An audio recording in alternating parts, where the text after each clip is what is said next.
साहब किधर? साहब हो रहे? मेरे मदद कीजिए साहब, मेरे मदद कीजिए। क्या हुआ, क्या मसला क्या है? साहब मेरे पीछे है। कौन है? बताइए, कौन आपको मारना चाहता है? भूत मुझे मारना चाहता है साहब। भूत? हाँ। देखिए, भूत भूत कुछ नहीं होता है। आपके साथ किसी ने मजाक किया होगा। नहीं साहब, ये मजाक नहीं है। सचमुच में एक भूत मेरे पीछे पड़ा है। आप मेरी कंप्लेंट लिख दीजिए ना। किसके खिलाफ लिखूं मैं कंप्लेन? भूत के खिलाफ? मैंने आपसे कहा ना, भूत भूत ऐसी कुछ नहीं होता है।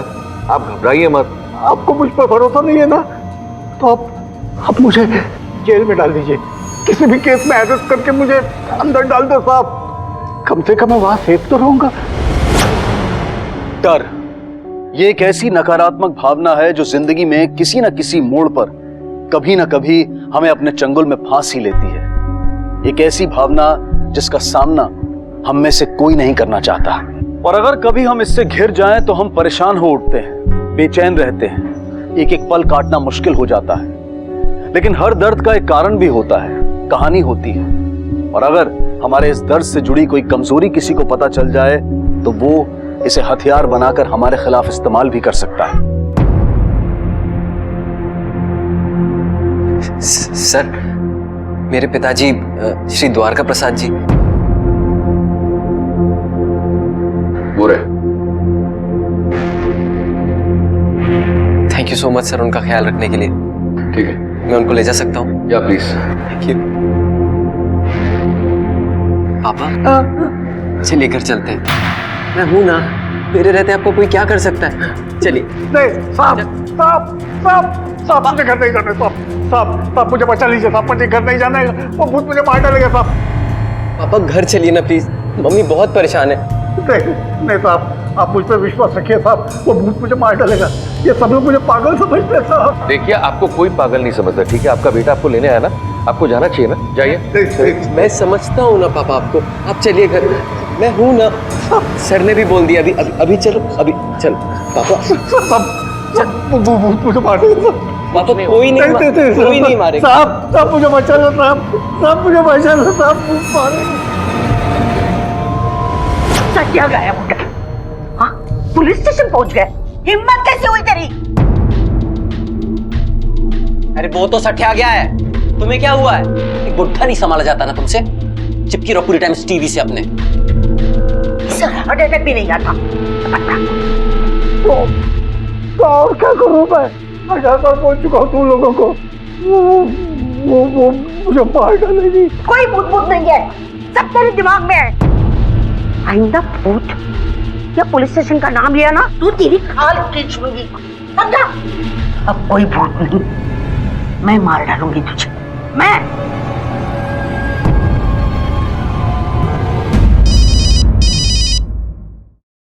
Sub inspector Rajveer Singh speaking. ठीक है, हम आते हैं। जनाब, नजफगढ़ थाने से कॉल था, मित्राओं के जंगल में एक लाश मिली।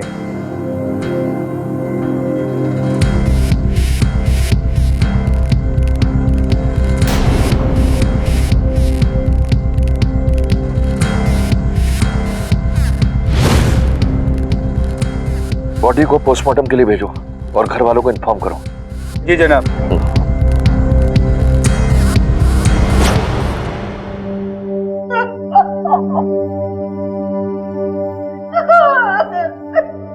क्या हो गया?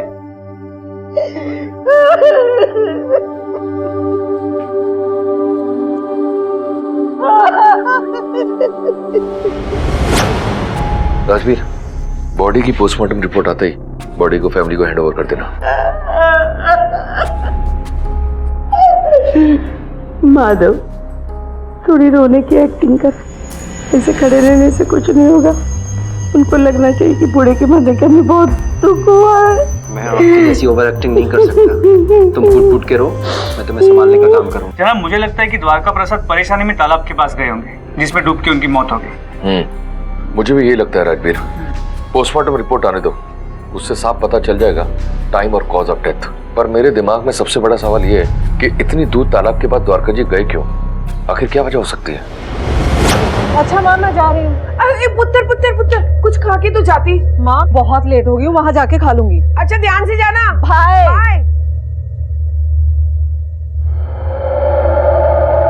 मुझे पता है तूने क्या किया था, माफी मांग ले।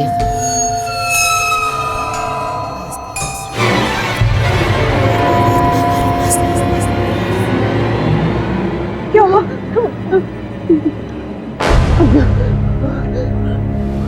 क्या हुआ?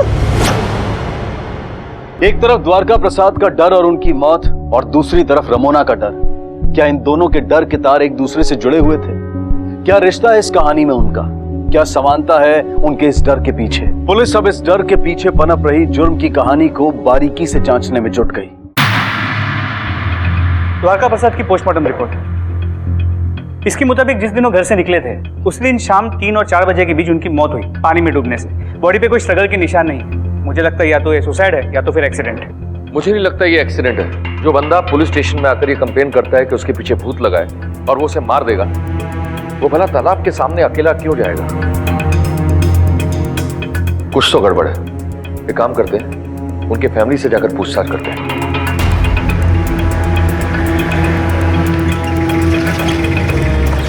कल रात से आपके पिता गायब और हमें उनकी बॉडी मिलती है। इस बीच आपने मिसिंग कंप्लेंट क्यों नहीं लिखवाई? हर रोज शाम को वो घूमने जाते थे अपने दोस्तों से गप्पे मारने। कल बहुत देर तक वो वापस नहीं आए। वक्त बीतता गया, रात हो गई। सुबह हम आपके पास आने ही वाले थे, तब तक ये समाचार आ गया। तो आपने उन्हें फोन पर कांटेक्ट करने की कोशिश क्यों नहीं की? सर हम उन्हें फोन नहीं दे सकते थे, उनकी दिमागी हालत ठीक नहीं थी। कभी भी किसी को भी फोन कर देते थे, गालियां देने लगते थे। तो आपने उन्हें डॉक्टर को दिखाया? सर डॉक्टर को दिखाया था हमने। क्या कहा डॉक्टर ने? क्या बीमारी तूने? कौन सी दवाइयां दी जा रही तूने? अरे पापा जी ने सुसाइड किया था सर, और दवा खा के नहीं किया था, पानी में डूब के किया था। अब बार बार दवा के बारे में क्यों पूछे जा?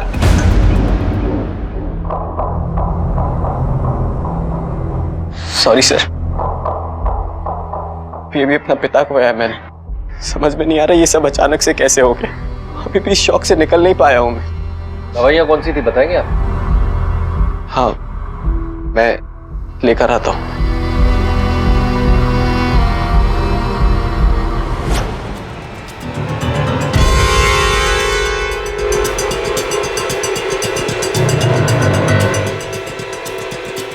सब आजकल वो अजीब सी हरकतें करते थे। कहते थे कि कोई बच्ची का भूत उन्हें डरा रहा था। द्वारका प्रसाद,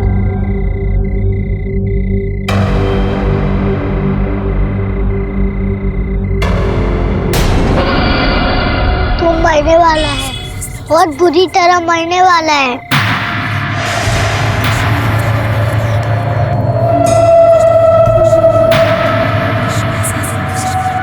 कौन है तू? मैं? हाँ। रुक रुक रुक रुक।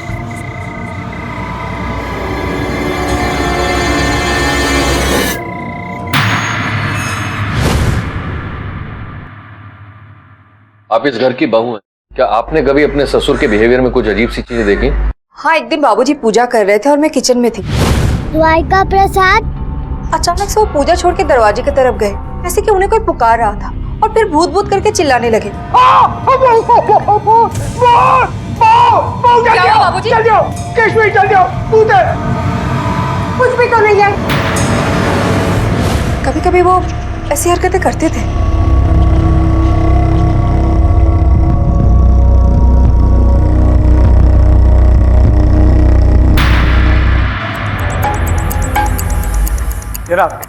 तालाब के आसपास के हर रास्ते के हर रेस्टोरेंट और दुकान में चेक किया, कहीं भी कोई सीसीटीवी इंस्टॉल है नहीं। कोई आई विटनेस जिसने वहां को देखा हो, या फिर द्वारका को उस तालाब की तरफ किसी ने जाते हुए देखा हो? नहीं जना, डेड एंड है। मैंने द्वारका जी के घर के आसपास पूछताछ की, पता चला पिछले 1.5 महीने में उनके स्वभाव में काफी फर्क आ गया था। काफी अजीब एक्सपीरियंसेस रहे हैं लोगों में। ये द्वारका प्रसाद की डिटेल्ड एग्जामिनेशन रिपोर्ट। इस रिपोर्ट के मुताबिक द्वारका प्रसाद किसी भी दवा का सेवन नहीं करते थे। फिर वो दवा जो माधव ने बताई थी वो दवा द्वारका को कभी दी नहीं गई। केस क्लियर है। ये फैमिली हमसे बहुत कुछ छुपा रही है।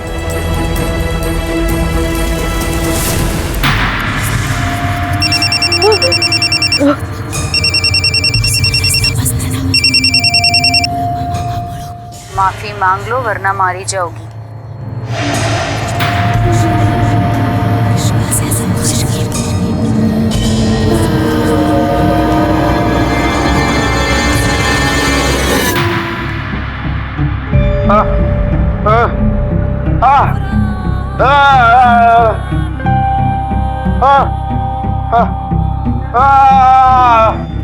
बहुत डेंजर पेशेंट है, बाहर आया 1-2 जन का खून ही कर देगा। चलो।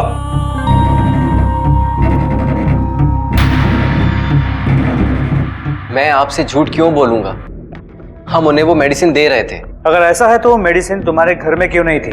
वो दवा खत्म हो गई थी,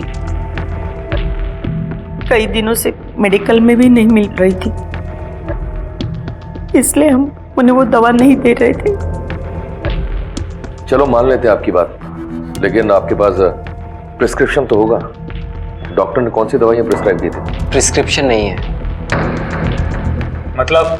कोई डॉक्टर नहीं था, हम खुद ही लाए थे केमिस्ट से पूछ के। पर तुमने तो कहा था कि तुम उन्हें डॉक्टर के पास ले गए, उनका इलाज चल रहा। अभी भी कह रहे हैं कि उनका इलाज चल रहा था, पर किसी डॉक्टर से नहीं, हम खुद ही कर रहे थे उनका ट्रीटमेंट। देखिए, मुझे ज्यादा कुछ नहीं पता, घर के कामों में कैसे वक्त निकल जाता है कुछ पता ही नहीं चलता। ये चोट कैसे लगी? वो मैं दरवाजे से टकरा गई थी। और ये निशान? वो मैं फिसल के गिर गई थी। बहाने मत बना, सीधे सीधे बता। मैं बताती हूँ, सब कुछ सच बताती हूँ। मैं उनकी गुनहगार हूँ, वो किसी और की वजह से नहीं, मेरी वजह से मरे। मुझे शर्म आती थी उन्हें कहीं बाहर ले जाने की, इसलिए मैं उन्हें कभी डॉक्टर के पास भी नहीं ले गई। मुझे डर लगता था कि लोग कहीं उन्हें पागल पागल करके न पुकारे।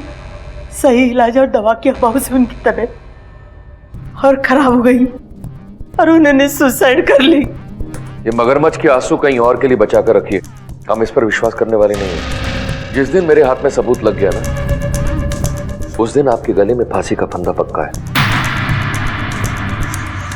राजवीर, नो डाउट ये हमसे बहुत कुछ छुपा रहे हैं, लेकिन इन्हें छोड़ने के अलावा हमारे पास कोई दूसरा चारा नहीं है, क्योंकि इनके खिलाफ हमारे पास कोई दूसरा एविडेंस भी नहीं है। जनाब, द्वारका प्रसाद के मानसिक संतुलन खोने के पीछे भी मुझे एक कहानी नजर आई, एक ऐसी कहानी जिसका लिखने वाला कोई और ही है। करेक्ट राजवीर, ये कहानी को लिखने वाला वही है जो उन्हें बार बार डरा रहा था, और यही डर कारण उनकी मौत का भी है। जनाब, के द्वारका प्रसाद के अंदर जो डर भरा था, इसके पीछे भी माँ बेटे का ही हाथ हो सकता है। कि इस कहानी में कोई और भी किरदार है जिसका सामने आना अब तक बाकी है। इस मौत के पीछे का रहस्य हमें तभी पता लगेगा जब इस मर्डर के पीछे का मोटिव पता हो। आखिर इसकी मौत से किसे फायदा हो सकता है? सर, द्वारका प्रसाद के बहू रेणु डोमेस्टिक वायलेंस का शिकार लगती है, शायद उससे कुछ पता चल सके, हमें उससे बात करनी चाहिए।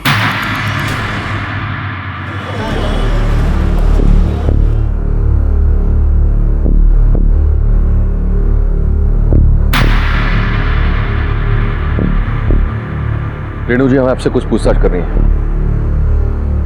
देखिए, मुझे घर के लिए देर हो रही है, फिलहाल मैं आपसे कोई बात नहीं कर सकती। मुझे सिर्फ आपके 5 मिनट चाहिए, आपसे बात करना बहुत जरूरी है। रेणु जी, देखो, हम जानते हैं कि आपके ससुराल वाले हमसे कुछ छुपा रहे हैं, और हम ये भी जानते हैं कि आपके साथ डोमेस्टिक वायलेंस हो रहा है। आप जो भी कुछ जानती हैं हमें बताइए, खासकर आपके ससुर द्वारका जी की मौत को लेकर। हाँ, वो लोग मुझे मारते पीटते हैं। बहुत चर्बी चढ़ गई तेरे को।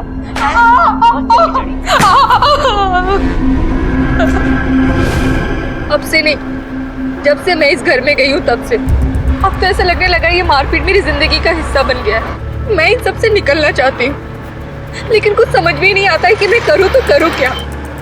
मुझे ये तो नहीं पता कि मेरे ससुर जी क्यों और कैसे मरे, लेकिन मेरे ससुराल वाले से मेरे साथ ही नहीं, मेरे ससुर जी को भी बहुत बेरहमी से मारा पीटा करते थे। वो तो उनके साथ ऐसा सुलूक करते थे कि कोई किसी कुत्ते के साथ भी कभी ना करे। साहब,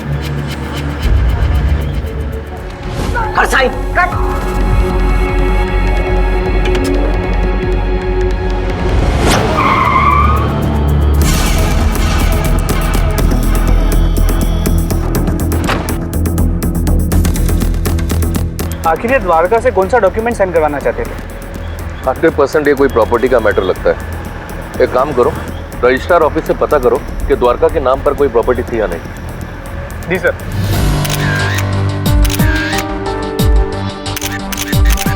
मैडम, आपके सारे फोटो अच्छे आए हैं, 2 दिन में ले लीजिए, पैसे बाद काउंटर पर दे दीजिए आप।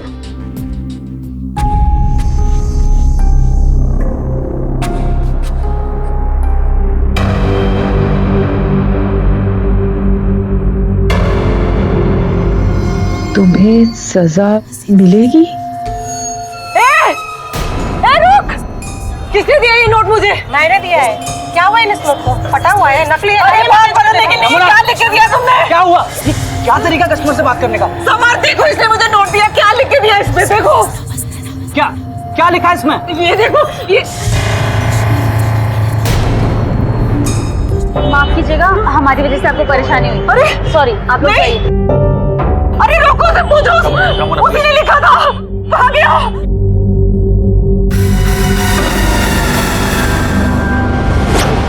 जनाब, आपका शक सही निकला। मैंने रजिस्ट्रार ऑफिस से पता किया। 1.5 महीने पहले द्वारका प्रसाद ने 400 गज जमीन खरीदी थी तिलक नगर में, और 4 तारीख को वो जमीन माँ और बेटे के नाम पे ट्रांसफर हो गई। 1.5 महीने पहले? यानी कि पड़ोसी बिल्कुल सही कह रहे थे। 1.5 महीने पहले से ही द्वारका जी का बिहेवियर में थोड़ा सा फर्क आया, और जमीन भी उन्होंने उसी टाइम पे खरीदी। ये कोइंसिडेंस नहीं हो सकता है। मरने से 2 दिन पहले ही ये जमीन माँ बेटे के नाम पे ट्रांसफर हुई थी। जनाब, मैंने उनके बेटे माधव का भी बैकग्राउंड चेक किया, तो पता चला कि वो एक छोटी मोटी मार्केटिंग कंपनी में काम करता है। यानी कि चाल दोनों माँ बेटे नहीं चली है। खैर कोई नहीं, आखिरी चाल हम चलेंगे ताकि ये जाल में अपने आप खुद फंसे।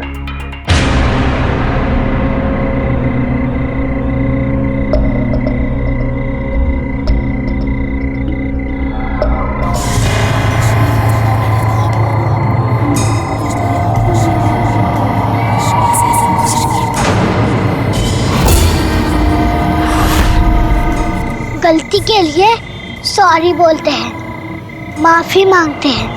अंकल ने भी सॉरी नहीं बोला था, जाना पड़ा इस दुनिया को छोड़कर। कौन हो तुम? कहाँ से आई हो? मैं? अरे कौन है? कहाँ गई?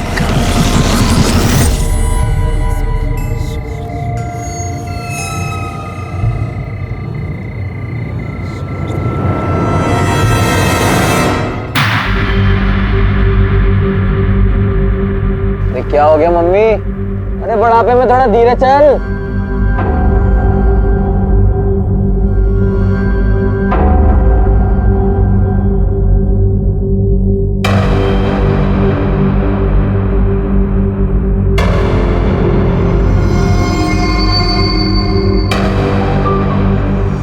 ये क्या नया ड्रामा है?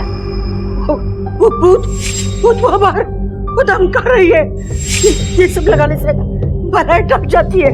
तुम भी ना चटिया गई हो। बुढ़ापे में दिमाग खराब हो गया है। पापा गए नहीं कि तुम भी उन्हीं के रास्ते पे चल निकली।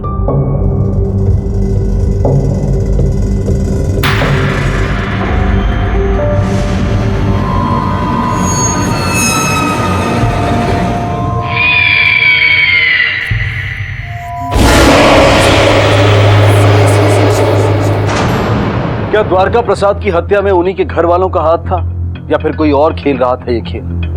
जहां अब तक सिर्फ द्वारका प्रसाद और रमोना ही इस भूत के डर से परेशान थे, वहीं अब द्वारका प्रसाद की पत्नी केशवी को भी इस डर का सामना करना पड़ रहा था। आखिर कौन थी ये बच्ची? क्या चाहती थी और क्या जानती थी? पुलिस इस केस की जिस गुत्थी को सुलझाने निकली थी, वो गुत्थी हर मोड़ पर और उलझती जा रही थी। और इस केस में अगले मोड़ पर कुछ ऐसा होने वाला था जिससे इस केस का रुख बदलने वाला था। ये डर न जाने और क्या क्या सामने लाने वाला था। तिलक नगर में द्वारका जी के नाम पर एक जमीन है। सुना है हाल ही में तुम दोनों के नाम पर ट्रांसफर हुई है। क्यों मतलब? अब जमीन ट्रांसफर होने के लिए कोई वजह होती है क्या? पापा की इच्छा थी तो उन्होंने ट्रांसफर कर दी। वो चाहते थे कि मैं वहाँ एक घर बनाऊं और उसे किराए पे चढ़ा दूं, जिसके पैसे उनके काम आ सके।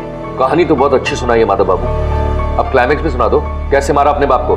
कम सैलरी, ज्यादा खर्चे, कहीं ये दो कारण तो नहीं हो रहे? मतलब वर्दी है, पावर है, तो आप जो चाहे वो करेंगे। मुझे ही मेरे बाप के खून के इल्जाम में फंसा दिया। सही कहा तुमने, वर्दी है, पावर है, पर उसके साथ एक और चीज है हमारे पास। अब वो है जिम्मेदारी है। चलो पॉइंट पे आता हूँ। 6 नवंबर को तुम ऑफिस से जल्दी निकल गए थे, 3 बजे करीब, और तुम्हारी मोबाइल लोकेशन भी बता रही है कि उस दिन तुम ऑफिस में नहीं थे, और तुम्हारे पिताजी का मर्डर भी करीब 4 बजे हुआ है। अब ये बॉलीवुड की स्टोरी तो है नहीं कि इतने सारे कोइंसिडेंस एक साथ हो रहे हो। क्यों? तो माता जी, आप लास्ट कॉल आपका था माधव को, आप क्यों चुप बैठे? अब बताओगे उन्हें क्यों मारा और किस लिए मारा? देखिए सर, हमने उन्हें नहीं मारा। ये सब बेबुनियादी बातें हैं। और मुझे समझ नहीं आ रहा कि आप एक सुसाइड केस पे अपनी रोटी सेकना क्यों चाहते हैं। मैं रोटी सेक रहा हूँ। चलो मान लेते तुम दोनों ने मर्डर नहीं किया है, तो एक बात बताओ, कौन से मंदिर गए थे माँ बेटे भजन गाने? देखिए सर, पापा हर रोज घंटे भर के लिए घूमने जाते थे। उस दिन भी गए थे, काफी देर तक वापस नहीं आए तो मम्मी घबरा गई, तो हम दोनों उन्हें साथ में ढूंढने निकल गए। और वैसे क्या आपने हमें उन्हें धक्का देते हुए देखा था या कहीं ले जाते हुए? जब आपके पास सबूत हो तब बात करिएगा। जनाब, मोबाइल लोकेशन के हिसाब से तो पालम विहार में, जहाँ पे द्वारका प्रसाद की बॉडी मिली वो जगह पालम विहार से कुछ और दूरी पे है। राजवीर, क्राइम करने के लिए दो चीजों की जरूरत होती है, एक मोटिव और दूसरा प्लानिंग। इस मर्डर के पीछे चाहे इनका जो भी मोटिव हो, पर प्लानिंग इन लोगों ने बड़ी तगड़ी की है। ये भी तो मुमकिन है कि ये मर्डर उन्होंने ना करके किसी और से करवाया हो सकता है, और अगर ऐसा है तो वाकई में ये दोनों बड़े स्मार्ट हैं, क्योंकि उन्हें अपने कॉल रिकॉर्ड के साथ साथ इन्होंने बाकी चीजें बड़ी क्लीन रखी हैं। अब हमारा अगला कदम? राजवीर, जुर्म कोयले की खान का एक ऐसा अंधेरा है जहां सच की एक छोटी सी चिंगारी भी उस खान को रोशन करने की ताकत रखती है। बस हमें एक ऐसी चिंगारी की जरूरत है।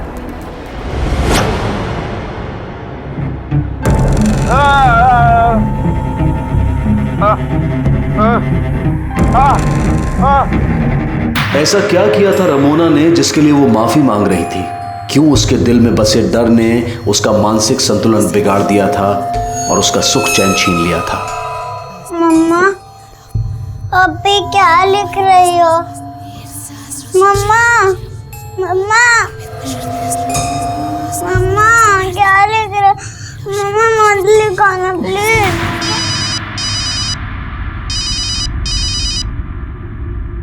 Hello aunty. समर बेटा, मैं रमुना की मम्मी बोल रही हूँ। मैंने रमुना की बहुत ही फिक्र हो रही है, समझ में नहीं आ रहा कि मैं क्या करूँ। पुत्र, तुझसे रमुना की बहुत अच्छी दोस्त हो ना, इसी वास्ते तुम्हें फोन किया है।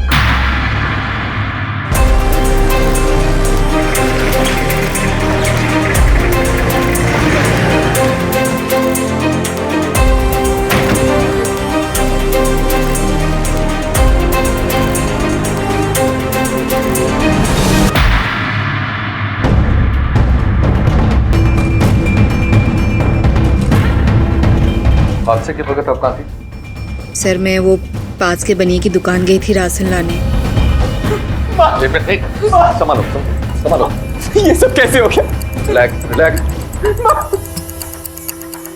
कबर्ड खोलने का लॉक तोड़वा।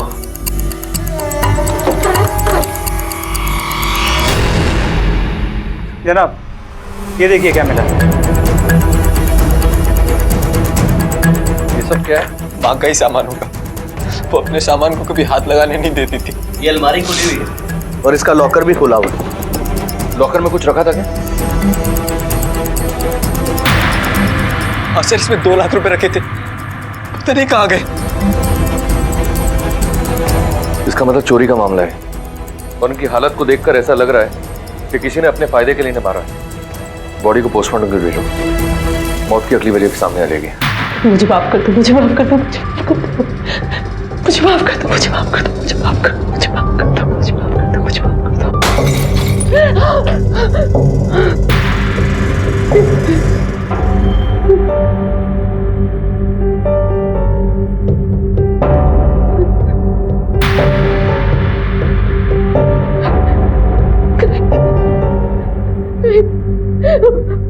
मैंने कहा ना, मुझे माफ कर दो। जनाब, ये बाबा केशवी जी के इलाके से मिला है। ये सारे तंत्र मंत्र का सामान वही बेचता है इस इलाके में। मैंने ही दिया है ये सामान उस औरत को, और साहब वो तो बहुत डरी हुई थी। उसको लग रहा था कि कोई भूत प्रेत उसके पीछे पड़ा हुआ है। बाकी और बहुत कुछ सामान ले गई थी वो मुझसे। तो तू बेचता है जादू टोने का सामान? हाँ, क्यों दिया था उसको सामान? साहब मुझसे तो वो बोली कोई छोटे बच्चे के अंदर आत्मा घुस गई है और वो उसे डरा रही है। जहाँ जहाँ वो जाती है वो उसका पीछा करती रहती है, उसको उसकी मौत का खतरा है उसे। तो तू लोगों के अंदर से भूत बाहर निकालता है? अब थोड़ा बहुत कुछ कर लेता हूँ। इसे अंदर लेके जा और इसके अंदर का भूत निकाल। थोड़ा बहुत नहीं, पूरा। साहब बात तो सुनिए। माधव, तुम्हारी माँ को एक बच्ची डराती थी, तुम्हें तो बताया होगा। आखिर वो बच्ची कौन थी? बच्ची? सर मैं तो ऑफिस में ज्यादा रहता हूँ, घर पे कम। मुझे तो कुछ नहीं पता इस बारे में। और आप तो पूरे दिन घर पे रहती हैं, आपको कुछ पता है इस बारे में?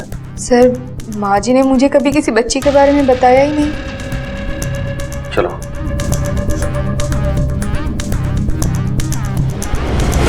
सभी प्रोसीजर्स करके उसकी बॉडी उसके बेटे के हाथ में देते हैं, ठीक है जनाब। केशवी जी की पोस्टमार्टम रिपोर्ट, इसके मुताबिक उनकी मौत हाथ की नस कटने के बाद एक्सेसिव ब्लीडिंग से हुई, लेकिन नस कटने से पहले उनके सर पे गहरी अंदरूनी चोट भी दी गई, सर के लेफ्ट साइड। राजवीर, ये एक क्लियर मर्डर है। पहले उसने उनके सर पे मारा, उसके बाद उनकी हाथ की नस काट के मर्डर को सुसाइड में बदल दिया। और हाँ, ये जो चोरी हुई है ना, ये भी उस कातिल ने की है। अच्छा एक बात बताओ, माधव के बारे में तुमने कुछ खंगाला क्या? जनाब देखा जाए तो केशवी के मौत के बाद सब कुछ माधव का हो जाता है। तो जमीन जो उन्होंने द्वारका प्रसाद से जबरदस्ती अपने नाम पे करवाई, वो घर और शायद और भी बहुत कुछ। Actually you are right.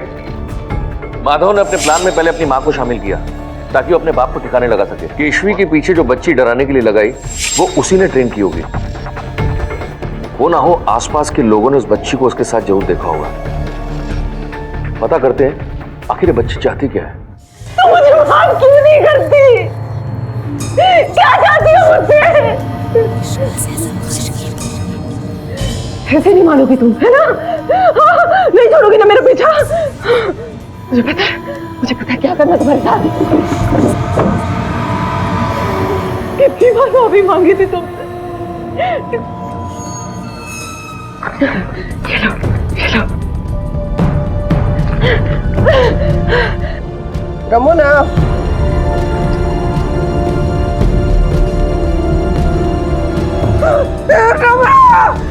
पहले तो मैं बहुत डर गई थी, लेकिन फिर मुझे लगा कि ये मौका अच्छा है। मैंने खुद के ही घर में चोरी करी, क्योंकि ये पैसे मेरे माँ बाप के बहुत मेहनत के थे, जो इन्होंने दहेज में मांगा था। मुझे लगा इस तरह मेरे घर वालों पे जो कर्ज है वो थोड़ा कम हो जाएंगे। सर मेरा यकीन मानिए, मैंने अपने सास को नहीं मारा। जैसे मैंने उनकी लाश देखी, मैंने अपने पति माधव को कॉल किया, फिर सीधा आप लोगों को बुला लिया। ठीक है, तुम जा सकती हो।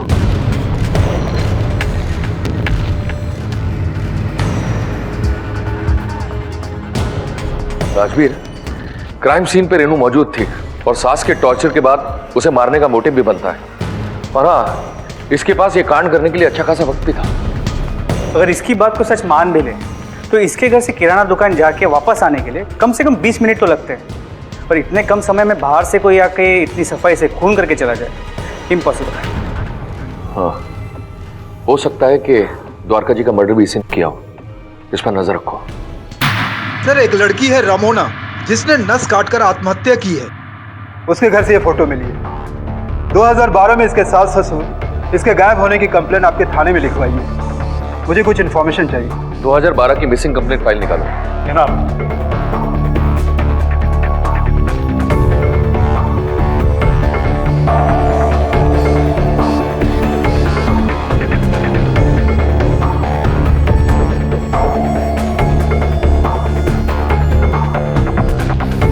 माधव की पहले भी शादी हुई थी। इसका मतलब ये केस दोनों आपस में जुड़े हुए हैं। अब हाथ लगी है बंद ताले की चाबी। ये फैमिली हमसे बहुत कुछ छुपा रही है। बोल क्यों छुपाया तूने कि तेरी पहली शादी हो चुकी है? हाँ, तुझे क्या लगा हमें पता नहीं चलेगा? हाँ, सिर्फ बताता हूँ, मैं बताता हूँ। बोल। क्या बताता सर मैं आपको? वो अच्छी औरत नहीं थी सर, घर छोड़ के भाग गई थी हम सबके मुंह पे काले पोत कर।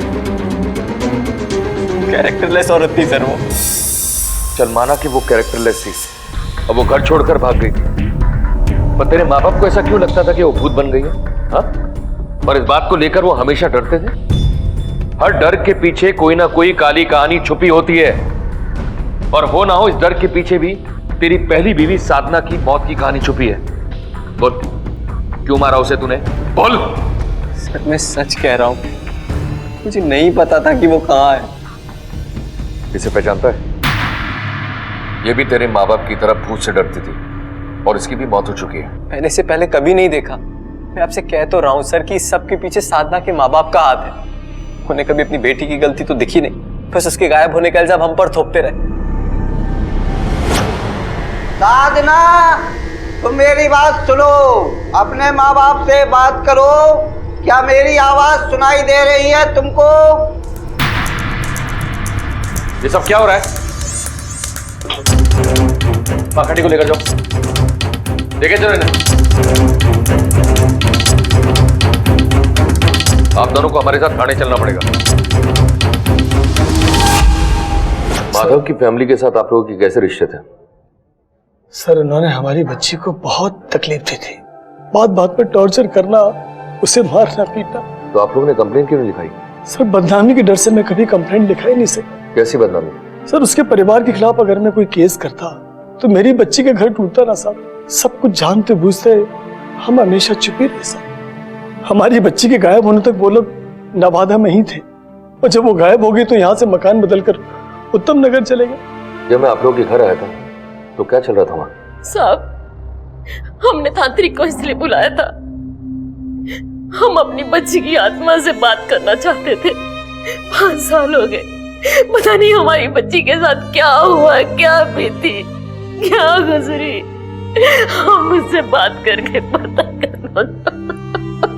अच्छा, इसे पहचानते हैं आप? नहीं साहब, इससे तो पहली बार देखा है।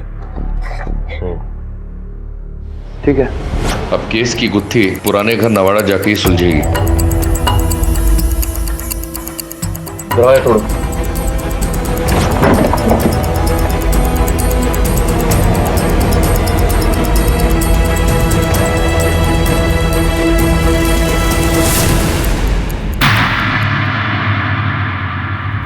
जनाब,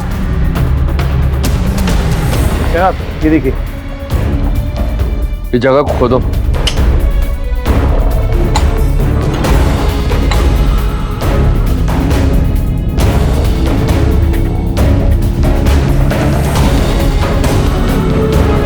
उन्होंने कंकाल साधना का ही होगा।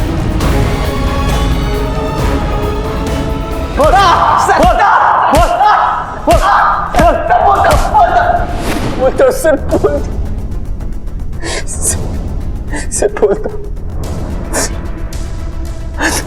सर, लाख कोशिशों के बाद साधना के माँ बाप दहेज नहीं दे रहे, और वो भी हमारे टॉर्चर सहन कर लेती। ना घर छोड़ के जा रही थी, ना पैसे ला रही थी। जब हमने उसे ज्यादा तंग करना शुरू किया तो उसने खुदकुशी कर ली। डर गए थे सर।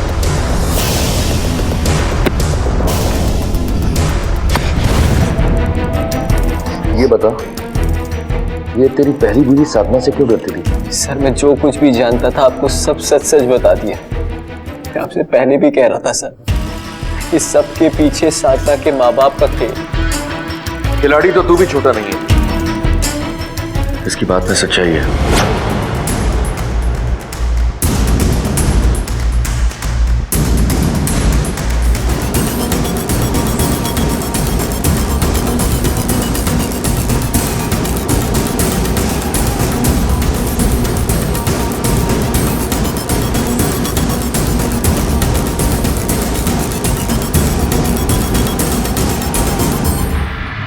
दीपू, हम जीत गए। दीपू, हम जीत गए। मैं जानती हूँ कि अब तुम हमें नहीं पहचानते, लेकिन इतना जान लो, हमने हमारा बदला पूरा कर दिया। बस वो एक आखिरी बचा है, माधव। उसे हम देख लेंगे। ले चलो दोनों को।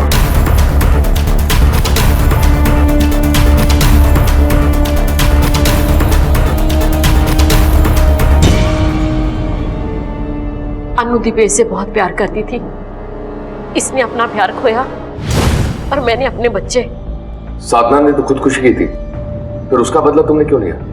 माधव के घर वालों ने साधना के पूरे घर वालों को दहेज के लिए परेशान करके रखा हुआ था, और जब वो इस चीज में नाकामयाब रहे तो उन्होंने बहुत गंदा और घिनौना खेल खेला। मैं एक दिन दीपेश के घर गई।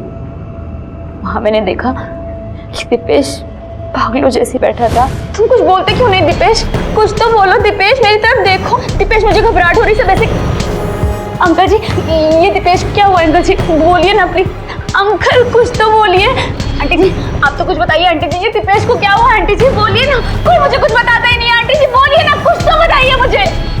और तभी मुझे आंटी के हाथों में एक फोटो मिली जिसमें दीपेश और उसी की बहन साधना की नंगी फोटो थी। लेकिन ये सब 5 साल बाद क्यों किया? सब हम तो चुपचाप बैठ गए थे, अपना नसीब समझकर जहर का घुट पी लिया था। लेकिन जैसे हमारा बेटा हमारे सामने आया और जिस हालत में आया, पता नहीं कितने दिन वो भूखा प्यासा पता नहीं कहाँ कहाँ सड़कों पे घूमता रहा होगा। इतनी बड़ी दाढ़ी देखकर मेरे रोंगटे खड़े हो गए, मेरा खून खौल उठा। दीपेश की ऐसी हालत देखकर उसी वक्त मैंने तय कर लिया था कि दीपेश के परिवार को इंसाफ में दिला के रहूंगी। मैंने माँ जी के साथ मिलकर एक प्लान बनाया। रमोना को क्यों और कैसे मारा? मैंने रमोना को नहीं मारा, मैंने एक छोटी बच्ची को हायर किया और रमोना को डराना शुरू कर दिया। हमने सोचा था कि द्वारका, केशवी और रमोना को इतना डरा देंगे कि वो सुसाइड कर लेंगे। मैंने मैजिकल पेन से लेकर उसे डराया।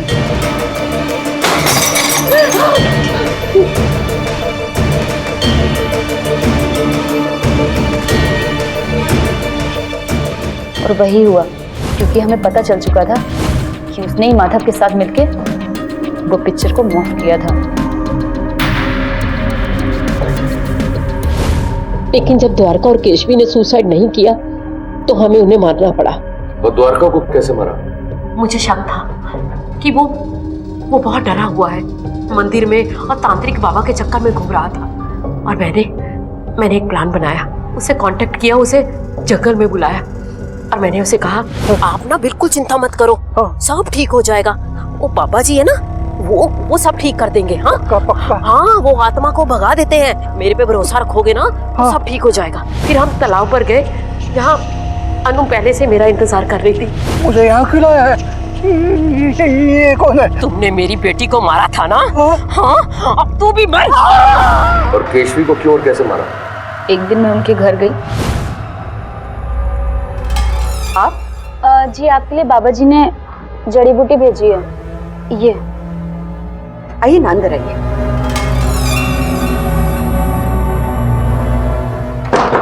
ये जड़ी बूटी ना घर में जलाइएगा और इसका सारा धुआं अपने घर। अब हम बस माधव को मारने ही वाले थे कि आप आ गए। तुम दोनों उनसे भी बदतर इंसान बन गए। गलत रास्ते हमेशा गलत मंजिल की तरफ लेकर जाते हैं।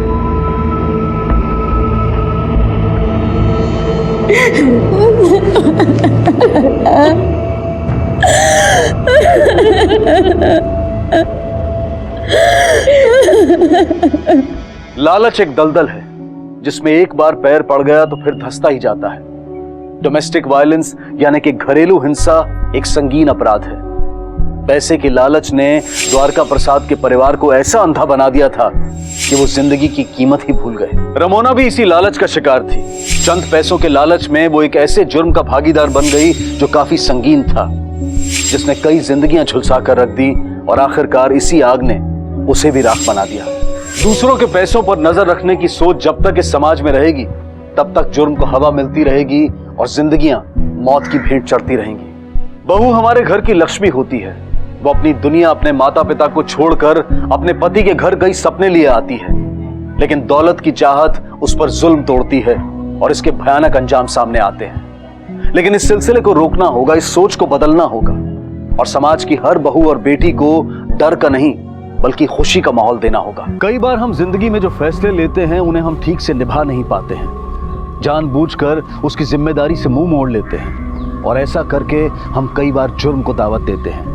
इसलिए बेहद जरूरी है कि हम जो भी फैसले लें उन्हें सोच समझ कर लें और उन्हें पूरी जिम्मेदारी से निभाएं, वरना हमारा यह गैर जिम्मेदाराना बर्ताव किसी को अपराध करने के लिए बढ़ावा दे सकता है जो हैवानियत की सारी हदों को लांघ सकता है। अक्सर आपने बहू को जलाकर मारने के अपराध के बारे में सुना होगा, लेकिन यहाँ एक बेटी को जलाया गया था।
सर देखने से लगता है एक्सीडेंट था।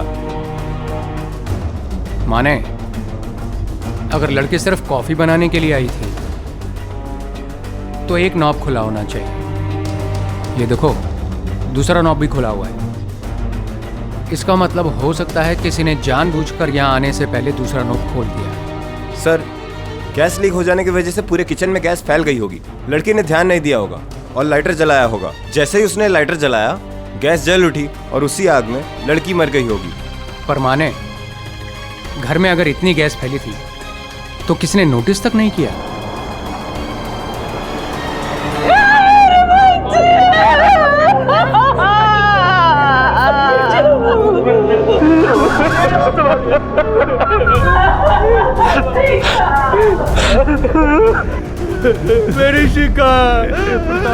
मेरी शिका के साथ ये क्या हो गया? देखिए आप लोगों की हालत क्या है मैं समझ सकता हूँ, पर कुछ पूछताछ करनी है। क्या आप में से किसी को भी गैस लीक होने की स्मेल नहीं आई? कैसे आती साहब, हम सब लोग तो सो चुके थे। क्या शिखा हर रोज अपने लिए रात में कॉफी बनाती थी? सर जब वो रात में पढ़ाई करती थी तब उसको कॉफी पीने की आदत थी जो वो खुद बनाती थी। और उसकी इस आदत के बारे में आपके परिवार में किस किस को पता था? सब जानते हैं सर। सर आप ये सब क्यों पूछ रहे हैं? क्योंकि हो सकता है कि ये एक्सीडेंट नहीं प्री प्लान्ड मर्डर। किसी ने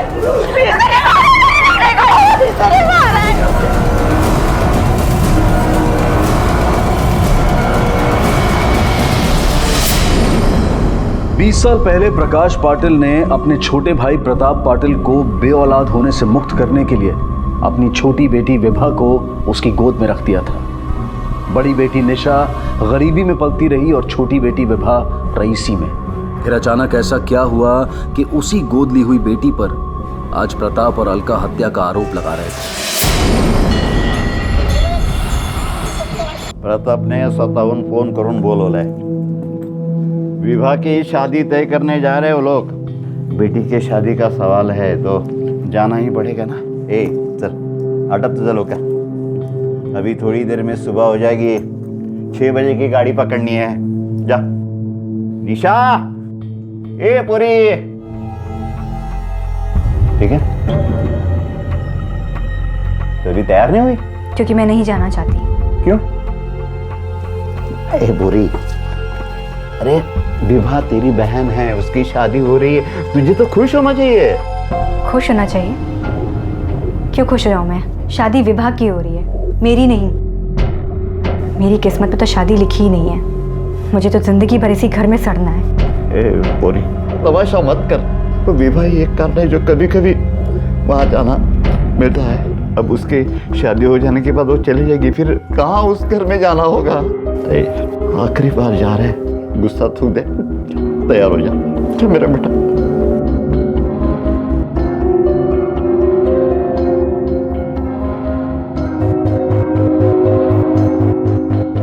ये तो मैंने सोचा ही नहीं। विभा के जाने के बाद उस घर में मैं विभा की जगह ले सकती हूँ और मुझे वो सब कुछ मिलता जाएगा जो विभा को मिलता आया है।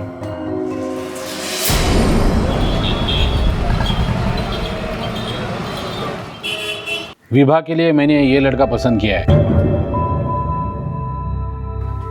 संदीप नाम है इसका।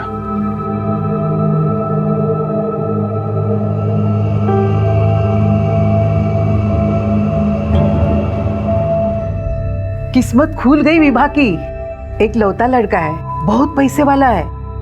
जयसिंहपुर में 20 एकड़ जमीन है उसकी। लड़का अच्छा है, मेरे अशोक का दोस्त है।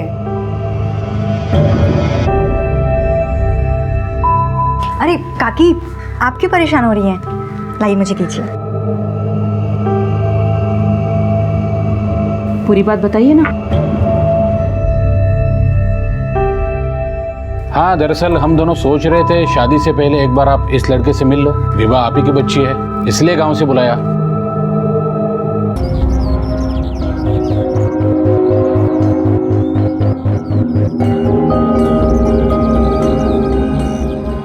अब मेरी बारी।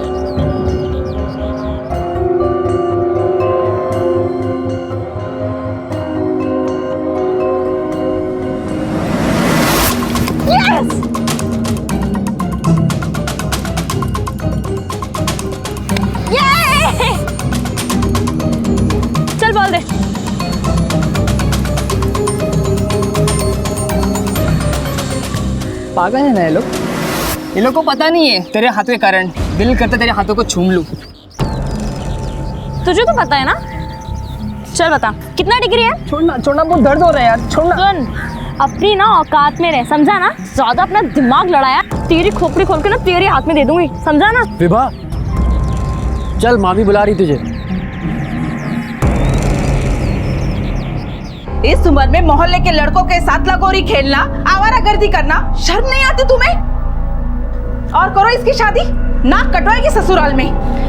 विभा गलत बात है, काका और काकी तेरे लिए इतना कुछ कर रहे हैं और तू थोड़ा सुधरने की कोशिश तो कर। इतना अच्छा लड़का ढूंढा है तेरे लिए, कोई मेरे लिए इतना कुछ करे ना, मैं जिंदगी भर गुलामी करूं उसकी। मुझे शादी नहीं करनी। जुबान लड़ाती है, हम सब तो नौकर है ना तेरे, तू जो कहेगी वो हम सब करेंगे। हाँ क्यों नहीं करनी शादी, क्यों नहीं करनी बोल? आवारागर्दी करनी है इसलिए ना? बेटा कुछ तो सम्मान कर बड़ों का। अरे काका काकी के कितने एहसान है तेरे पे, कुछ तो शर्म कर। रहने दो रत्या, सब जानती हूँ कि क्यों कर रहे हैं मेरी शादी। हाथ कर दिया अभी इसने तो। भाऊजी आता तुम्हीच बोला हिच्याशी, कितना कुछ किया इस लड़की के लिए, पाला पोसा बड़ा किया और रत्ती भर भी शर्म नहीं है उसमें। काकी काकी अब शांत हो जाइए, मैं हूं ना, मैं बात करती हूँ उससे।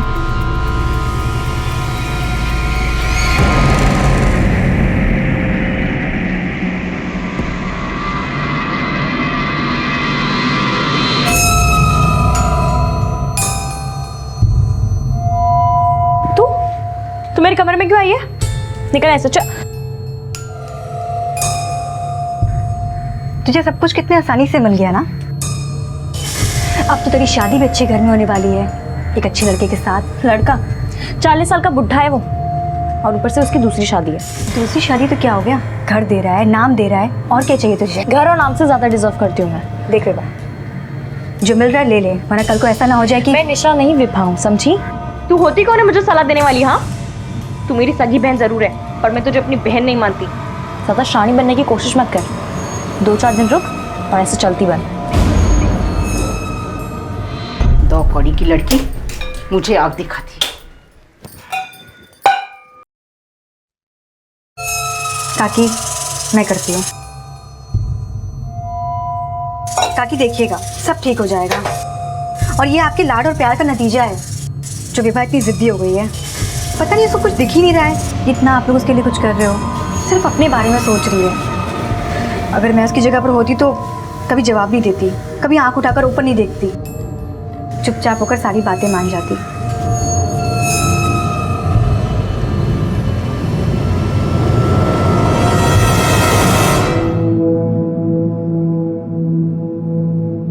विभा ऐ पोरी इधर देख, हम तो तेरे नाम के आई बाबा हैं। 19 साल पहले हमने तुझे प्रताप और अलका को गोद दिया था, तब से वही तेरे आई बाबा हैं। हे पूरी देखना, कितने लाड़ प्यार से तुझे पाला है उन्होंने। पाला पोसा है, पर बेटी समझकर नहीं, बोझ समझकर। और अब ऐसे किसी से भी मेरी शादी करवाना चाहते हैं ताकि उनका बोझ हल्का हो सके। मैं शादी नहीं करूंगी मतलब नहीं करूंगी, जिसे जो समझना है वो समझे। मैं भी देखती हूँ तू ये शादी कैसे नहीं करती। कल लड़के वाले आ रहे हैं, अगर उनके सामने कोई नाटक किया तो अपना बोरिया बिस्तरा बांध लेना, समझी?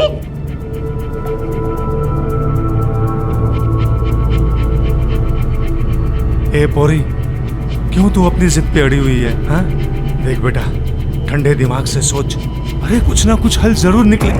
मैं हल निकाल लूंगी, उसकी टेंशन आप मत लो।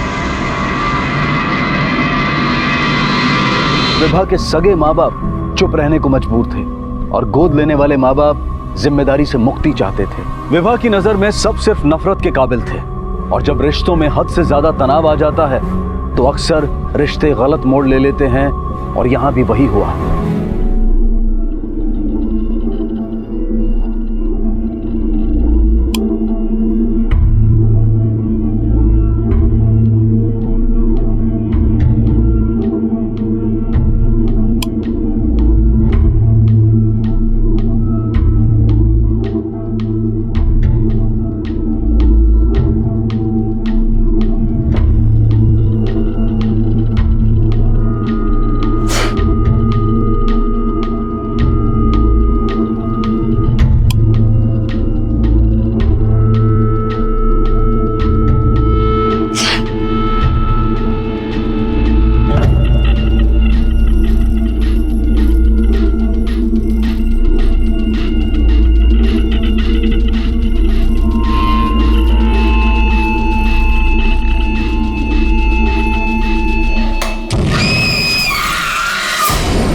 कौन थी ये शिखा जिसकी हत्या का आरोप विभा पर लगा था?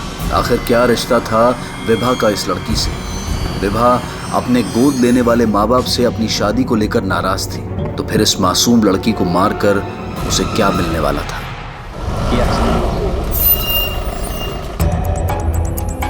सर, शिखा पाटिल के पोस्टमार्टम रिपोर्ट के मुताबिक उसकी मौत जलने से ही हुई है। गैस सिलेंडर प्रोवाइडर कंपनी के रिपोर्ट के हिसाब से 15 दिन पहले ही चेकअप हुआ था और उसमें ऐसा कोई डैमेज नहीं था जिससे यह हादसा हो सके। इसका मतलब वो दूसरा नॉब कुछ देर पहले ही खोला गया था। माने एक बात तो साफ है कि एक्सीडेंट मर्डर है, लेकिन इस खूनी तक पहुंचने के लिए हमें सबसे पहले ये पता करना पड़ेगा कि मारने का मकसद क्या था। शायद 19 वर्षापूर्वी प्रताप ने खुद होकर विवाह को हमसे मांगा था। हमारे हालात अच्छे नहीं थे, हमने सोचा विवाह का भविष्य बन जाएगा, इसलिए विवाह को उसे दे दिया। लेकिन साहब, जैसे 3 साल के बाद शिखा का जन्म हुआ, प्रताप वो एकदम से बदल गए। अलका बहनी ने भी हद कर दी। क्या क्या तकलीफ नहीं दी मेरे बच्चे को, अनाथ बच्चों जैसे हालत कर दी उसकी। आपने इस बारे में उनसे कभी बात नहीं की? मुझसे बात करते हम साहब। प्रताप कहता जा ले जाओ बच्चे को। क्या खिलाते उसे? रोटियां नहीं थी हमारे पास, सोचा वहाँ कम से कम वो भूख से तो नहीं मरेगी। मुझे तो इस बात का दुख है, इस सब से मेरे बच्चे इतनी चिड़चिड़ी हो गई कि उसका रिश्तों पर से भरोसा ही उड़ गया। रिश्तों पर से? क्या आपको लगता है कि विवाह शिखा का खून कर सकती है? तुम्हारी माँ को क्यों लगता है कि तुमने शिखा को मारा? ये तो वही बता सकते हैं क्योंकि एक बेटी उनकी दूसरी बेटी को क्यों मार सकती है। तुम्हारा घर है, इसका मतलब ये नहीं कि जो मन में आए बोलोगी। जो पूछा जाए उसका सीधा सीधा जवाब दो। तुम्हारी आई का कहना है कि तुम्हारी वजह से कुछ लड़कों ने शिखा को मॉलेस्ट करने की कोशिश की। सॉरी यार, मैं तुम्हारे साथ पिक्चर देखने के चक्कर में अपना लेक्चर नहीं बंक कर सकती ना। हाँ, मैं सुबह में आ सकती हूँ। मैं तुमसे थोड़ी देर में बात करती हूँ।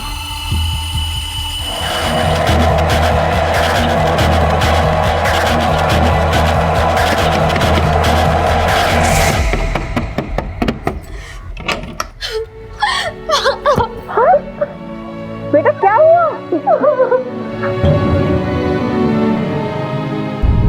आराम से बेटा, आराम से। आराम से। हाँ? चुप हो जा, चुप।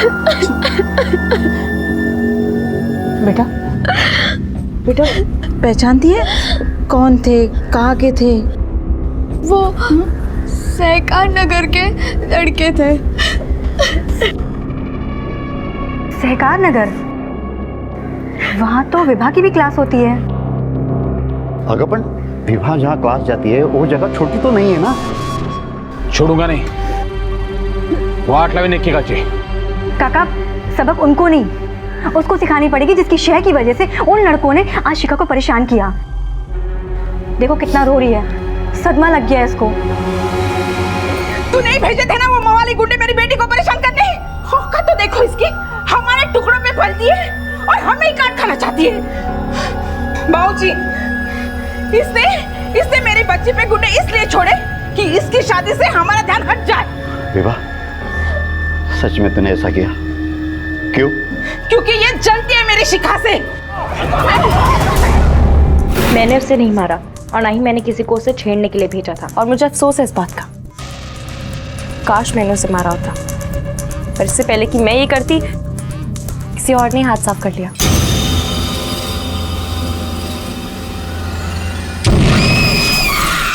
लेकिन तुम शिखा से इतनी नफरत क्यों करती थी? क्योंकि मेरी इस हालत की जिम्मेदार शिखा ही थी। मतलब? जब बच्चा नहीं था तो मुझे मेरे आई बाबा से गोद मांग लिया, फिर जब खुद की बेटी हुई तो मुझे बोझ समझने लगे। मेरे पास घर तो है पर घर वाले नहीं है। विभा आपकी गोद ली हुई बेटी थी, इसलिए आप उसके साथ भेदभाव कर दी थी? भेदभाव? खाना, कपड़ा, सर पे छत, सब कुछ तो दिया था मैंने उसे, लेकिन इतने से उसका पेट कैसे भरता? क्योंकि उसकी नियत ही खराब थी। उसे कितना भी दो सब हजम कर जाती है और फिर से भिखारी की तरह हाथ फैलाती है। उससे मत बन गई है वो। और इसी मुसीबत से छुटकारा पाने के लिए आपने उसकी शादी एक तलाकशुदा आदमी से तय कर दी थी। ऐसा कौन सा राजकुमार मिलने वाला था उसे? कम से कम हम उसकी शादी तो करवा रहे थे, लेकिन इस सब का एहसान मानने के बदले उसने मेरी बेटी को। उस हादसे से पहले किचन में आखिरी बार किसको जाते देखा था आप लोगों ने? निशा। निशा?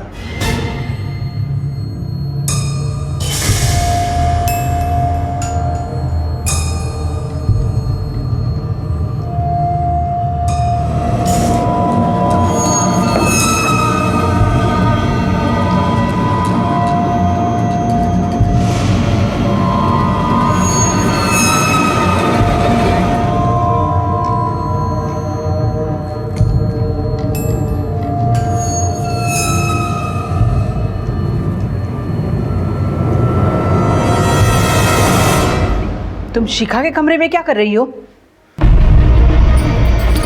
तुम्हारी हिम्मत कैसे हुई मेरी बेटी की चीजों के हाथ लगाने की? हाँ, छोटी तो छोटी, ये बड़ी भी आंखें गड़ाए बैठी है।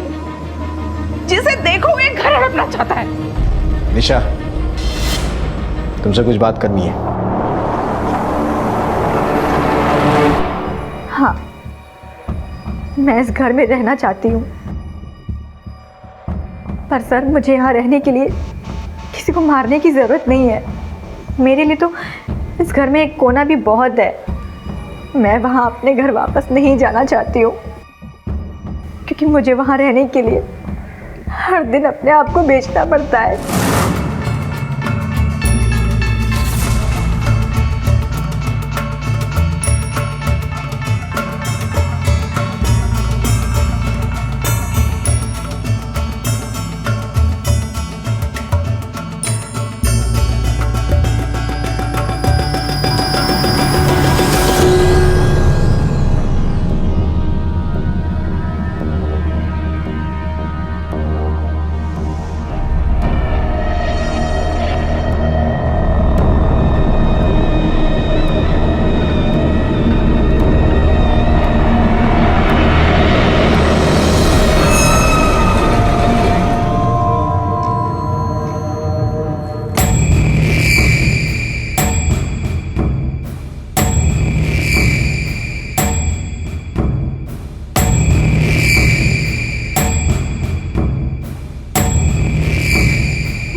तेरह मार्च को उस हादसे से पहले तुम आखिरी थी जो किचन में गई थी।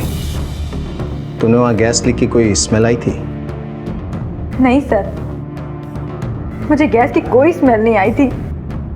और किचन में सारा काम खत्म करने के बाद करीबन 9:30 बजे मैं वहां से निकल चुकी थी। माने, फैमिली में कई लोगों के पास शिखा को मारने का मकसद है। क्या जिस तरह से विवाह के साथ बर्ताव हो रहा था, हो सकता है इस बात ने उसके अंदर इतना जहर भर दिया कि उसने शिखा को मार दिया, या फिर कालिंदी या अशोक भी। सर, कहने को मेरे मामा की बेटी थी, सगे भाई बहन जैसा रिश्ता था हमारा। एक ही घर में बचपन से पले बढ़े थे हम। हमें इंक्वायरी से पता चला है कि दो बेटियां होने के बावजूद तुम प्रताप पाटिल के काफी करीब थे, अपनी बेटियों से ज्यादा मानते थे तुम्हें। अगर बेटियां नहीं होती तो वारिस भी शायद तुम ही होते। सर, ये तो लोगों का मानना है, इसमें मैं क्या कर सकता हूँ। मामा की फैक्ट्री में बिना किसी शिकायत के, बिना किसी डिमांड के दिन रात मेहनत की। मामा मुझे बहुत भरोसा करते, बहुत प्यार करते हैं मुझसे। शायद इसीलिए लोग ऐसा समझते हैं। पति के मौत के बाद प्रताप ने अपने घर में सहारा दिया। बहुत एहसान है उसके हम पर। और शिखा तो मेरी बेटी जैसी थी, सब बेटी जैसी थी। क्योंकि डायरेक्टली इनडायरेक्टली इन दोनों को भी फायदा होने वाला था, और शक तो वैसे भी विवाह पे जाना था। उन लड़कों के बारे में पता चला जिन्होंने शिखा को मॉलेस्ट करने की कोशिश की थी? लड़की करेगा? किसी ने कहा था सर। किसने कहा था? सर विभा ने कहा था मेरे को। हाँ सर, मैंने उन्हें शिखा को छेड़ने के लिए भेजा था, क्यों? क्योंकि मुझे शादी नहीं करनी थी और मुझे पता था कि शिखा को छेड़ने की बात को सब इतनी इंपॉर्टेंस देंगे कि सब मेरी शादी की बात भूल जाएंगे। क्योंकि हमेशा ऐसा ही तो होता था, शिखा के सामने मैं तो उन्हें दिखती ही नहीं थी।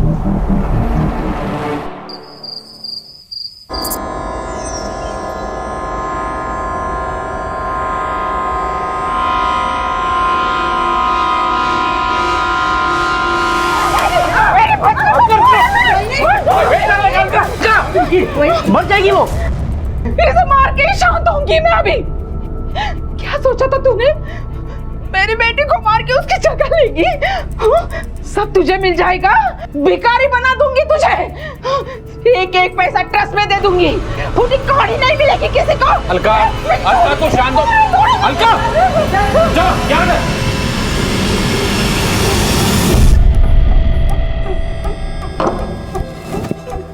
देखा ना, इतनी सेवा करके क्या फायदा हुआ? वही अपनी सब प्रॉपर्टी पैसा ट्रस्ट को देने वाली है और हमें। भाई ऐसे बोलने से हो जाता है क्या? और सब जानते हैं कि मामा की फैक्ट्री के लिए मैंने कितनी मेहनत की है, अपना खून पसीना बहाया है। वो ऐसे उठा के नहीं फेंक सकते हमें। अगर फेंकना भी चाहेंगे तो मैं उन्हें फेंकने नहीं दूंगा।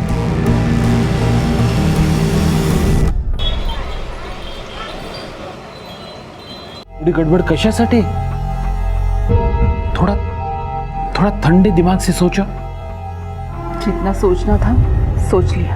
हम आज के आज ही अपनी वसीयत बनाएंगे। मैं नहीं चाहती कि कोई मेरी बेटी की मौत की खुशियां मनाए। मैं भी देखती हूँ जिस जायदाद के लिए मेरी बेटी का खून किया है उसे एक पैसा भी कैसे मिलता है। ठीक है, जो तुम्हें करना है वो। अशोक, प्रॉपर्टी के डिटेल्स ले आओ। जी।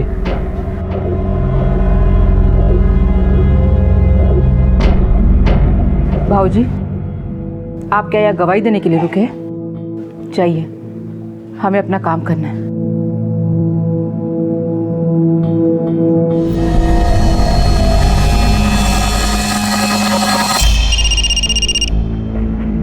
हेलो,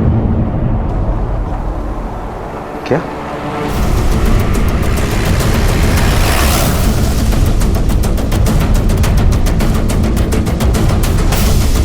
अलका, क्या हो गया? अलका, अलका क्या हुआ तुझे? अलका, काले दिमाग में पैदल अलका, अलका उठना, अलका। बाबा जी, प्रकाश देख रहा क्या हुआ अलका को? माने, एक बात तो साफ, जितनी बुरी तरीके से चाकू मारा है, जिसने भी चाकू मारा है ना, वो इससे बहुत नफरत करता है। एविडेंस कलेक्ट करो और बॉडी को पोस्टमार्टम के लिए भेजो। Okay sir.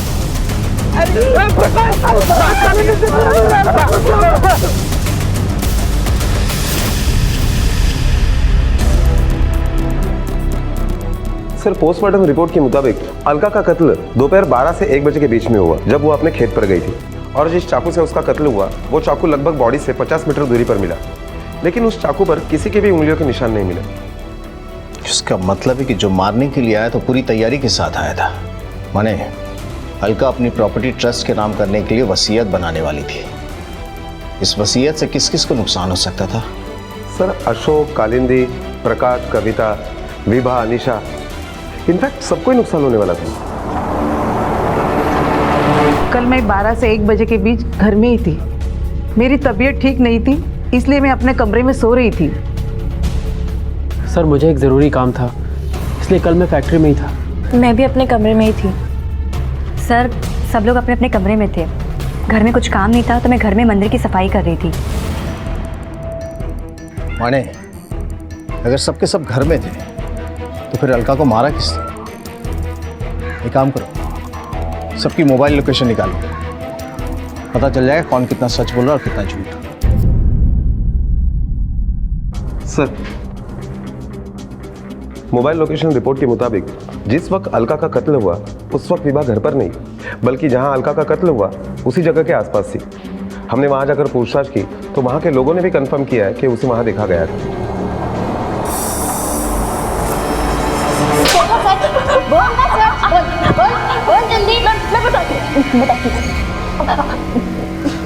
मैं गई थी वहाँ, पर अपनी मर्जी से नहीं।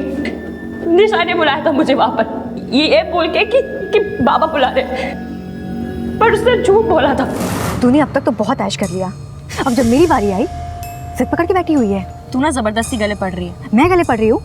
जा क्यों नहीं रही शादी करके? आज तेरी वजह से काकी सारी प्रॉपर्टी ट्रस्ट वालों को दे रही है। ओह, तो ये तेरा असली संस्कारी चेहरा? नहीं जाऊंगी, कहीं नहीं जाऊंगी, और अगर कहीं चली भी गई ना तो सब कुछ मेरा ही रहेगा। तो अपना रास्ता नाप ले। देख, तुझे सब कुछ मिल चुका है, तेरी शादी भी हो जाएगी। मेरा सोच, मेरी शादी नहीं होगी, कम से कम मेरे लिए तो कुछ छोड़। अपनी दड़बड़ी दास्तां ना कहीं और जाके सुना किसी और को। जितने दिन रहना है रहे, वरना धक्के मार के घर से बाहर निकालूंगी। उस घर से मैं कहीं नहीं जा रही हूँ, और तेरा जीना हराम करके मैं ही रहूंगी। जा रही हूँ मैं, तेरे खिलाफ सबको भड़काने जा रही हूँ। जा जा, शौक से जा। सर, हमारा झगड़ा हुआ था, पर झगड़े के बाद मैं घर चली गई थी। विभा वहीं पर रुकी हुई थी। विभा ने आपको पूरी बात नहीं बताई। और हाँ, प्रॉपर्टी के लिए दुखी होना बंद कर कि काकी उसे ट्रस्ट में दे देंगी, क्योंकि ऐसा मैं होने ही नहीं दूंगी। प्रॉपर्टी हाथ से जाए ऐसी नौबत में आने ही नहीं दूंगी, और अगर आई ना तो काकी को इस दुनिया से चलता कर दूंगी। सर, मैंने बहुत गरीबी देखी है, मुझे महल नहीं चाहिए। मुझे तो बस काकी के घर में उन लोगों के बीच थोड़ी सी जगह चाहिए थी। पर विभा के बहुत बड़े बड़े सपने हैं, अमीर पति, पैसा, जायदाद, उसको सब कुछ एक साथ चाहिए, और वो इसके लिए किसी को मार भी सकती है। शायद उसी ने काकी को। अगर विभा ने ही सारी प्लानिंग की थी तो तुमने इसे अलका के कत्ल की जगह पे क्यों बुलाया था? सर, मैंने उसको वहाँ बात करने के लिए बुलाया था। हम बात करने के बाद मैं वहाँ से चली गई थी। मुझे क्या पता था कि अलका काकी वहाँ पे आने वाली है। माने, ये केस उतना सीधा है नहीं जितना दिखता है। ये दोनों बहनें एक दूसरे को फंसाने की कोशिश कर रही हैं और पुलिस को गुमराह करने की।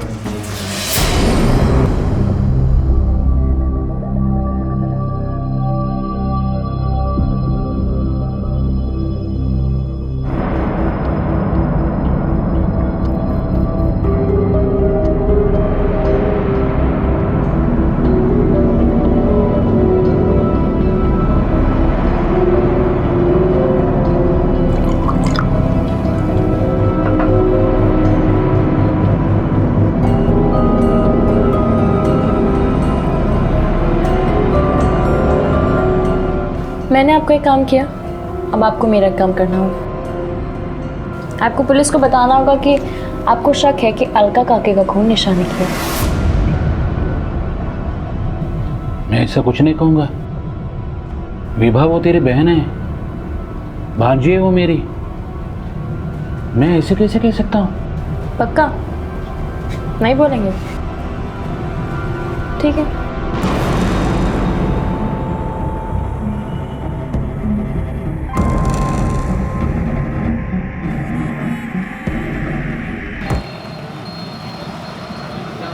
हाँ बताइए, क्या बताना चाहते थे?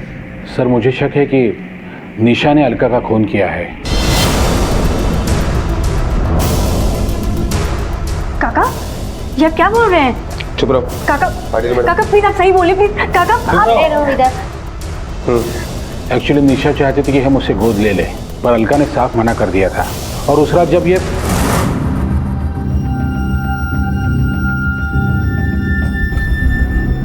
काकी, ये लीजिए, आपने सुबह से कुछ खाया नहीं है ना, खा लीजिए। बचपन से ही ना मेरा सपना था कि मैं आप लोग की सेवा करूं। काकी, मुझे आपके पास ही रहना है। अगर आप मुझे ऑफिशियली गोद ले ले तो। काकी, आप सुन रही हैं ना? काकी, सेवा के नाम पे अपना उल्लू सीधा करना चाहती है तू? निकल यहाँ से। तेरी बहन ने मेरी बच्ची को खा लिया, अब क्या तुझे अपने सिर पे नचाऊं मैं? तेरी औकात पता नहीं है क्या मुझे? आज तक कितनी गोदी में बैठी है तू, 2 टके में बिकने वाली। निकल। क्या कहा आपने? दूर रहना मेरे से। 2 टके की औरत? निशा, दूर रहना मेरे से। 2 टके वाली? निशा, मेरी औकात। देखना, दूर रहना। मैं कह दूर निशा, क्या कर रही हो? निकाल दो इसे बाहर। निकलो यहाँ से। खड़े रहो सीधा। हे भगवान, कैसे इतने दिन शरीफ होने का नाटक कर रही थी ये लड़की। तेरे दोनों बेटियों ने भाव का जीना हराम किया। कालीन तू चुप बैठ, तुम सब लालची हो लालची। काका सर बोलिए प्लीज, मैंने तो कुछ नहीं किया है। अजय मैम ले चलो इसे। काका मेरी बात सुनिए। टीका मेरी बात टीका।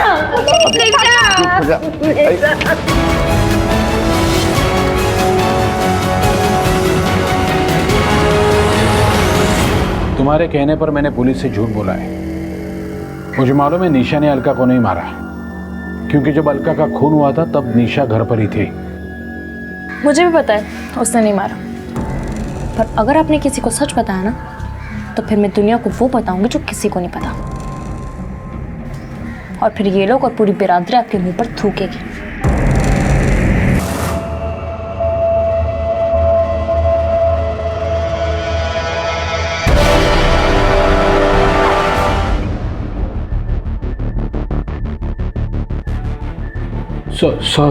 सॉरी विभा, गलती हुई, सॉरी विभा। जब आपको और आपकी बीवी को मेरी जरूरत थी तो मुझे लेकर आ गए, फिर जब शिखा आई तो मुझे कचरे में फेंक दिया। हमेशा यूज किया मेरा। अब मेरी बारी। अब मैं आपको इस घर को अपनी मर्जी से चलाऊंगी। देखती हूँ कौन रोकता है मुझे। कहीं ऐसा तो नहीं कि अलका को तुमने मारा है? काश मैं मार पाती, पर मुझे इस पुलिस के डंडे ही नहीं खाने। इसलिए अब जो कुछ भी होगा मैं दूसरों को आगे करूँगी, फिर चाहे वो मेरे सगे हों या सौते हुए।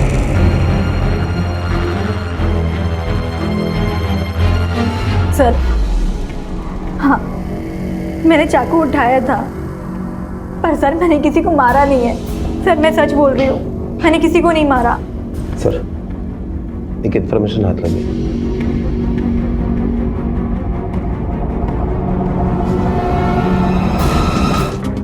बोलो क्या? सर 15 मार्च को 12 बजे अशोक के दूसरे मोबाइल का लोकेशन भी वही आ रहा है जहां अलका का खून हुआ।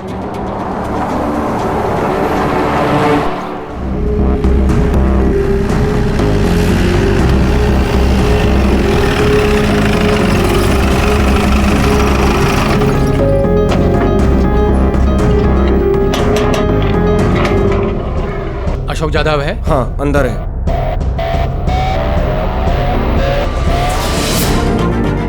लोखंडे सर, फॉरेंसिक लैब वाले बोलो। हो सर। सावंत पूरे ऑफिस की तलाशी लो। Okay sir. अगर शिखा और अलका को अशोक ने मारा है तो अशोक को किसने मारा है? इसका मतलब है कि सिर्फ ये इन्वॉल्व नहीं है, कोई और भी है। तो इधर कौन कौन था यहाँ? सर यहाँ मैं और अशोक सर थे। घर में मौत होने से फैक्ट्री बंद है सर, और यहाँ कोई कामगार भी नहीं आता। हाँ सर, लेकिन विभा मैडम आई थी। अशोक, जिसने अपने दूसरे मोबाइल फोन के बारे में पुलिस से छुपाया था और जिस पर पुलिस को सबसे ज्यादा शक था कि उसने ही अलका और शिखा का कत्ल किया होगा, वो खुद भयानक मौत मारा जा चुका था।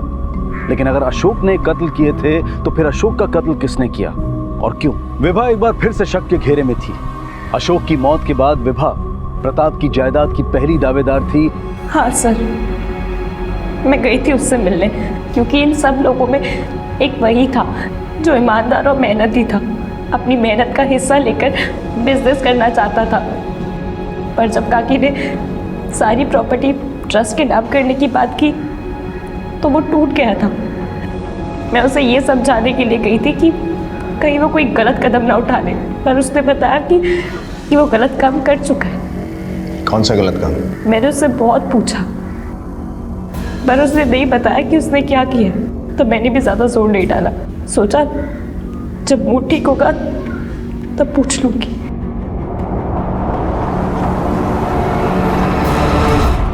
सर हो सकता है अशोक ने विभा के साथ जो गलत काम की बात की वो गलत काम यानी अलका का कत्ल हो और शिखा का भी। मानिए अगर इस बात को मान भी ले तब भी कोई और शख्स है जो इस केस में इन्वॉल्व है, जिसने अशोक को मारा।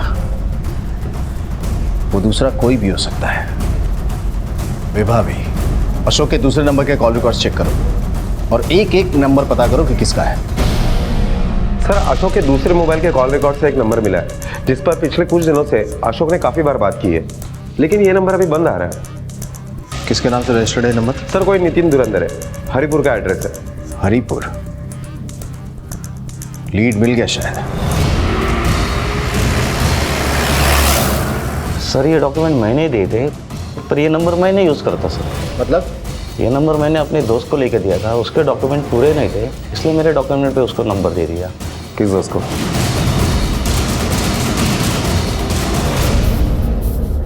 सारी जिंदगी गरीबी में कट गई, सोचा बच्चों का भला हो जाएगा। हाँ, लेकिन उस दिन जब अलका विवाह के बालों को खींच कर ले आ रही थी, तब जवान बेटे को ऐसा मारता है क्या? तब मैंने ठान ली, जिस शिखा की वजह से मेरी विवाह की ये हालत हुई है, उसे मैं जिंदा नहीं छोड़ूंगा। फिर शिखा के मरने के पास अलका और प्रताप के पास दूसरा कोई विवाह के सिवाय चारा ही नहीं मिला।